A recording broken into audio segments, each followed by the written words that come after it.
বিশ্ব হিন্দু পরিষদ এবং বজরং দলের কার্যকর্তারা প্রায়ই আমাদের রেল স্টেশন বা এইসব জায়গাতে আমাদের যে কার্যকর্তারা আছেন এদিকে যাতায়াত করেন, বা আমাদের যে জিহাদি কার্যকলাপ, যে মুসলিমরা যে জিহাদিরা যে বিভিন্ন ধরনের কার্যকলাপ করছে মানে সেই বিষয়ে তারা মানে নজর রাখেন। তো সেই হিসেবে একটি ছেলে এবং একটি মেয়ে দেখে মনে হয়েছে মেয়েটি নাবালিকা, হ্যাঁ, তো এবং একটি ছেলের সাথে বসে আছে। তো আমাদের কার্যকর্তাদের একটু সন্দেহ হলো যে নাকি এটা হয়তো বা কোনো ধরনের কোনো নেগেটিভ বা কোনো লাভজনক ঘটনা হতে পারে, সেই সন্দেহে তাদেরকে আমাদের জিজ্ঞাসাবাদ করেছিল আমাদের কার্যকর্তারা।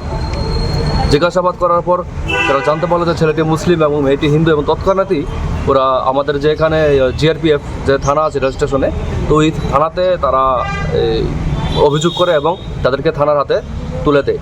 সেই সঙ্গে আমি বজরং দলের, যেহেতু আমি জেলা দায়িত্বে আছি, আমার সাথে ওরা যোগাযোগ করার পর আমরা বজরং দলের এবং বিশ্ব হিন্দু পরিষদের যে ডুকলি প্রখণ্ডের যে দাদারা আছেন সম্পাদক সভাপতি, ওদের সাথে যোগাযোগ করি এবং আমরা সবাই সম্মিলিতভাবে ওই জায়গাতে এবং যে রেল স্টেশনে ও জিআরপি থানাতে আমরা গিয়ে অবগত হই যে ছেলেটি মুসলিম, ছেলেটির নাম আনসার মিয়া, বাবার নাম স্বপন মিয়া, খুব সম্ভবত ওদের বাড়ি হচ্ছে জিবি বা এসব সাইডে ওদের বাড়ি, মানে ওরা যা বলছে সেই হিসাবে।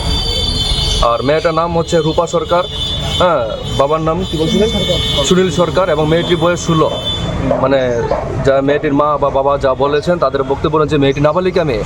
তো সেই অনুপাতে আমরা, যেহেতু আমাদের এই পূর্ব মহিলা থানা এলাকাধীন এলাকাতে তাদের বসবাস, তাই আমরা আজকে এখানে ওই জিহাদির বিরুদ্ধে আমরা মামলা করেছি।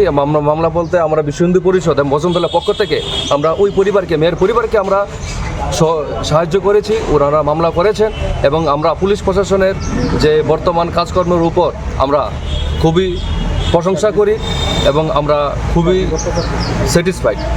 আমাদের হ্যাঁ, এখন তারা আছে কোন জায়গায়? এখন তারা জিআরপি থানাতেই আছেন এবং এখন জানতে পারলাম হয়তো ওদেরকে এখানে শিফট করে আনা হবে। এবং আমরা যে আমাদের কার্যকর্তারা, যে বজরং দলের কার্যকর্তারা যে ওই থানাতে রেল স্টেশনে জিআরপি থানার সামনে ছিলেন, তো আমরা জানতে পারি যে কালকে মেয়েটির উপর শারীরিক নির্যাতন এবং ধর্ষণের প্রচেষ্টা সহকারে পাচারের কাজে মানে পাচারের উদ্দেশ্যে নিয়ে যাওয়ার জন্য মানে বদ্ধপরিকর ছিল। এবং ছেলেটি জানলাম যে হয়তোবা বেঙ্গালুর বলছে যে বেঙ্গালুর নিয়ে যাবে, তো আমাদের সন্দেহ বেঙ্গালুর নিয়ে যেতে পারে বা বাংলাদেশও নিয়ে যেতে পারে, কারণ ওরা পাচারের কাজে, জিহাদিরা এই ধরনের কাজে সবসময় আমরা লিপ্ত, আমরা সবাই জানি।